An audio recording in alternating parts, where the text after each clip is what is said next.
Hello, it's Fellonius the Old Wizard, and I'm back with a probably rather short yapping today, and it's about two things that most people don't think has anything together to do.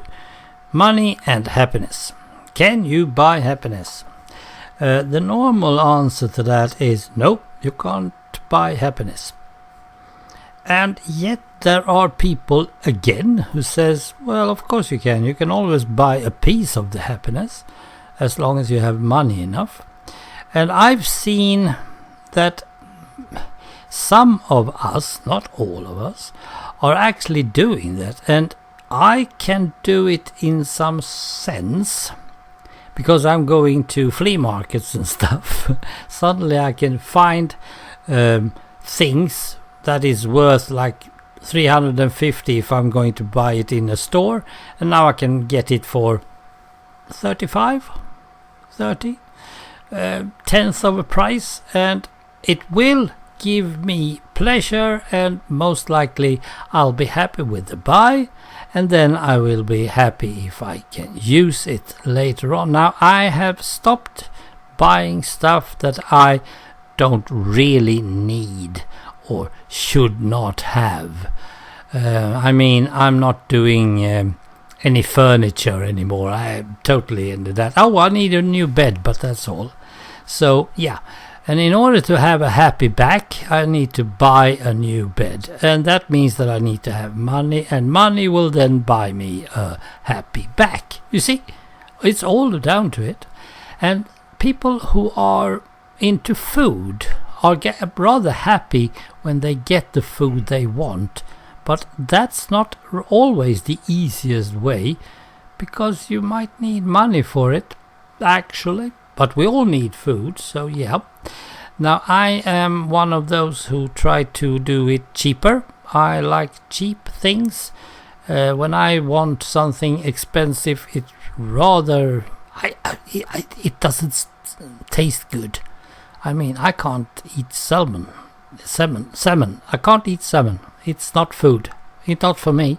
And it's also among the things that has been expensive all my life. Or perhaps it isn't anymore, but that will not bring me any happiness.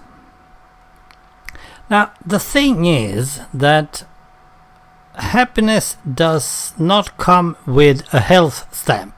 If you're happy, you're not going to be healthy.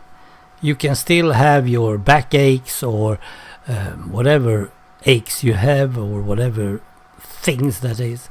It really doesn't matter how you feel happy, but it will give you that positive feedback and the positive feeling and thinking that you need in order to at least try to defend yourself against your illness. If I get cancer, I will most likely try to be as happy as I can. But on the other hand, I have had some friends who have shown me the way. Lisbeth, to mention one, she was happy. She died in cancer in 2014. And, she was a happy person all the way up to the point. So that is how I wish to do it. So can I keep myself happy with money? Well, I probably can.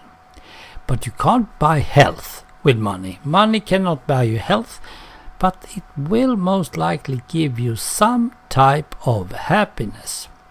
Now, when I was younger, of course, I was stupid enough to think that money couldn't solve anything. But with age, also some sort of experience, you start to build up a thing that, well, some might actually give me this. And then we have, if you give your money away to people who doesn't have any, it's not really happiness you're giving them to. It's more like they need a cup of coffee or some place to be or a hot meal or anything, but it's not really happiness, because they know that as soon as everything is eaten or drinking or whatever, they are back to square one again. It's not like it's going to keep on forever, and that means that they don't really enjoy their short-lived happiness, even if there are other people who are trying to give them some sort of, I don't know, silver lining or whatever. But yes, I think money can buy you some sort of happiness. It can't bring you total happiness, because you are not going to be satisfied for long. But if you just enjoy the moment where you are happy, then you at least have had some luck with it. It's a tough world out there. Try to stay happy, try to stay healthy. Thank you for listening. Bye.